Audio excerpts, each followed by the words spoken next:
Heroes. My name's Toby and I'm taking over this channel now. Please like, subscribe, and comment. Toby is a good boy down in the comments. Thank you. Hi guys, it's me. I'm Felicia and I like scary movies. So I saw yesterday Color Out of Space and guys, wild ride. One of my favorite theater experiences I've had in a while, and it was so funny to me because it was so similar to my theater experience when I saw Mandy last year. And it was, well, one, it was in the same theater. It was at the IFC Center in Manhattan.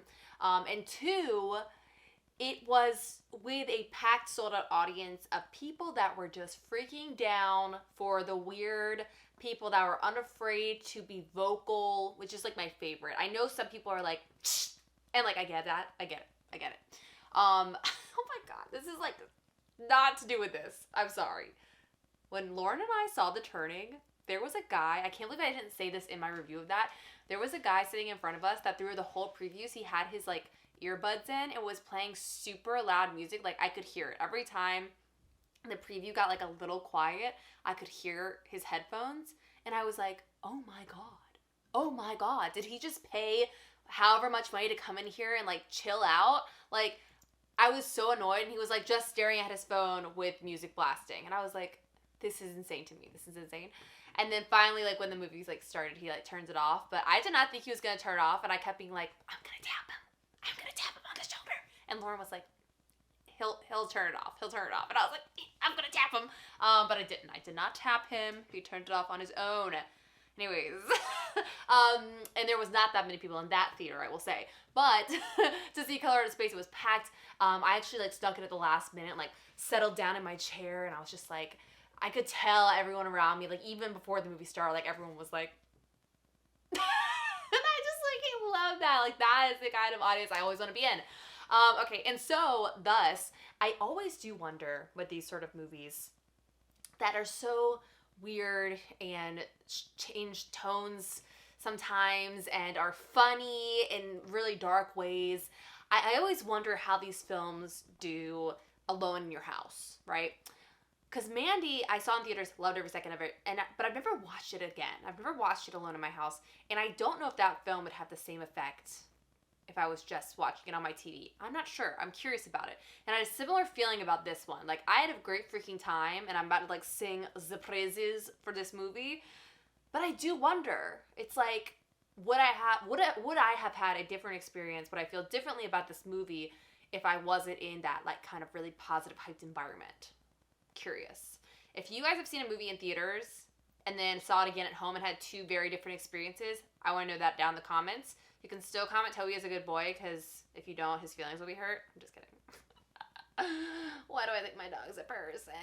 So, Color Out of Space. It is based off the H.P. Lovecraft story, Color Out of Space, and it is written and directed by Richard Stanley. So, if we're going to be dramatic about it, Richard Stanley has not directed a feature since he was fired off of the island of Dr. Moreau back in sometime long ago.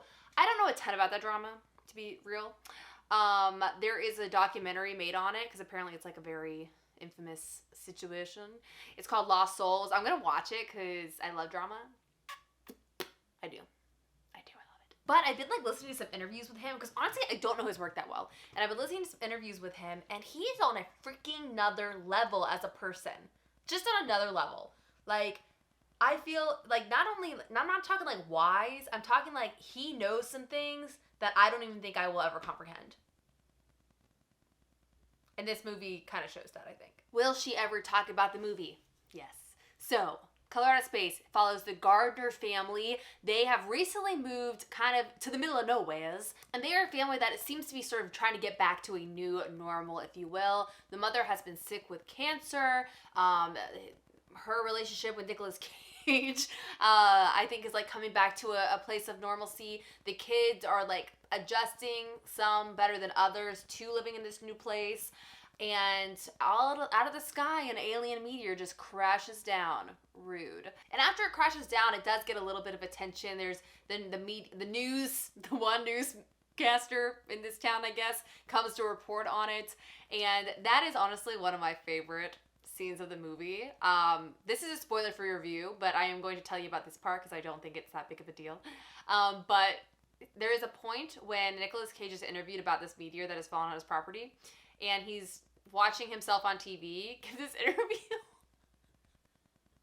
And he is like the epitome of what you think of when it's like, oh, a crazy dude with a beer can out in the middle of North Dakota saw a UFO. Like, I think it even says like UFO enthusiast or something like that, like under him during the interview, and he's just like, I never said UFO.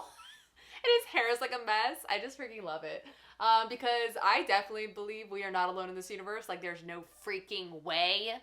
There's no freaking way. But I'm sure there are plenty of people that have been interviewed about these things that are just like, they're just totally perceived as crazy people, like through the lens of the camera. And it is just a hilarious scene. I loved it. Okay, so then things get very bad. The meteor starts to affect the water supply and everything on this property, from the alpacas that Nicolas Cage owns and takes care of with his family and milks. There is a scene where Nicolas Cage milks an alpaca. And if that does not sell you on this movie, you're at the wrong channel. You're on the wrong channel. But then it also starts to affect the family themselves. So the family, we have Nicolas Cage. He has his wife and his 3 children. He has 2 sons and 1 daughter. The daughter I'm sort of obsessed with. Let me just pull up her name. I think it's Madeline Arthur. Madeline Arthur. This girl looks very familiar, but I don't think I've actually seen... Are you coughing? Sorry, Toby's on my lap, and... Are you okay? Is he being affected by the color out of space? Oh, she was in Big Eyes. I love that movie. Yeah, she was in Big Eyes. But she's the daughter. In the original Lovecraft story, I believe that it was 3 sons, but in this, there are 2 sons and 1 daughter. And she is... I just love her character. They made her like this Wiccan.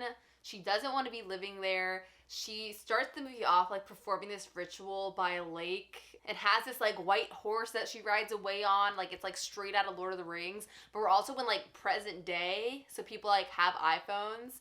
And it's just this like very, she's like this very interesting contrast to the rest of the people in this movie that I just love. But also is like totally a normal teenager in every other way.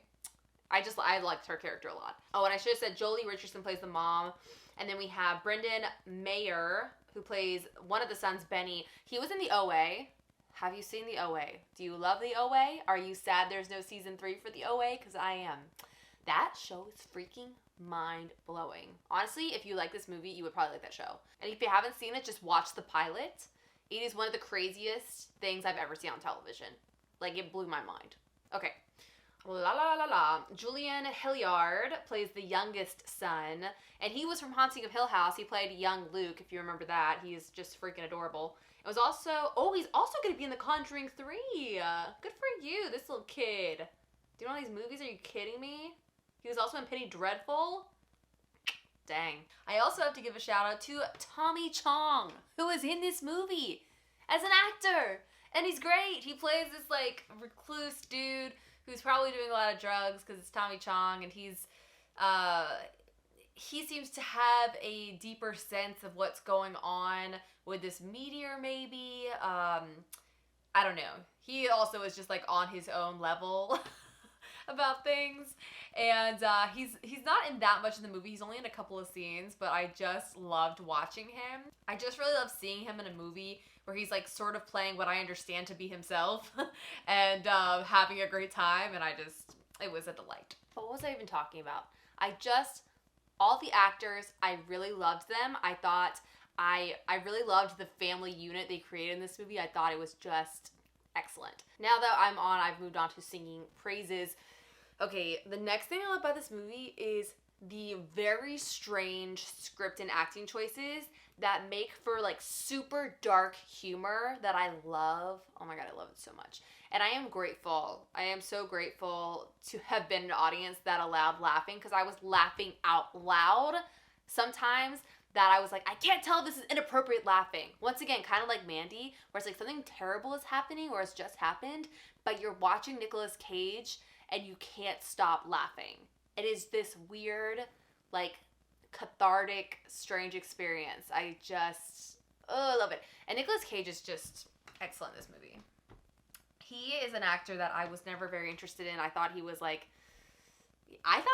not very good and aggressive, and I just didn't. He wasn't my favorite. And then as soon as I saw Mandy, and now that I saw this, I'm just like, oh my god, like he is not. He's supposed to be in like genre films. Like that's where he really, really shines. And of course now we have like our classic Nicolas Cage freakout scenes that we've grown to love.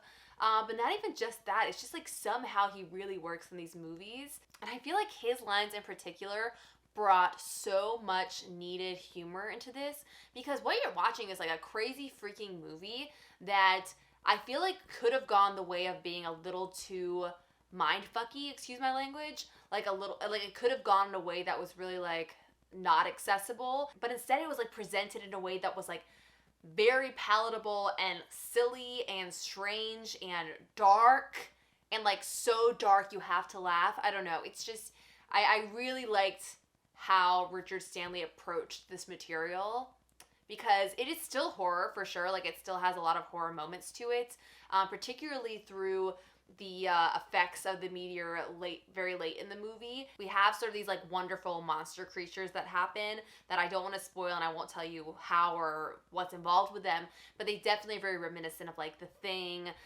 just like very gross, crazy looking creatures that you can't even believe would ever exist, and you can't believe that they would make for this movie. It's just wild. And I did love that. I also like, this isn't like the most important thing about the movie, but I found it interesting, this sort of contrast between modern day life and like isolated country living in a way, where in the opening scene, I can't remember if I talked about this already or not, because I ramble, but the daughter is doing this big ritual, and as she's doing it, she's interrupted by this guy, let's see his name, Elliot Knight. He plays his character Ward, who's a hydrologist specialist or something. He's studying the water table. I don't know. If I'm right about all that, that's incredible. But he just walks up in like super modern day clothes, and she literally looks like she's out of a totally different movie with this white horse, and they have this conversation, and she rides away on her white horse like Lord of the Rings,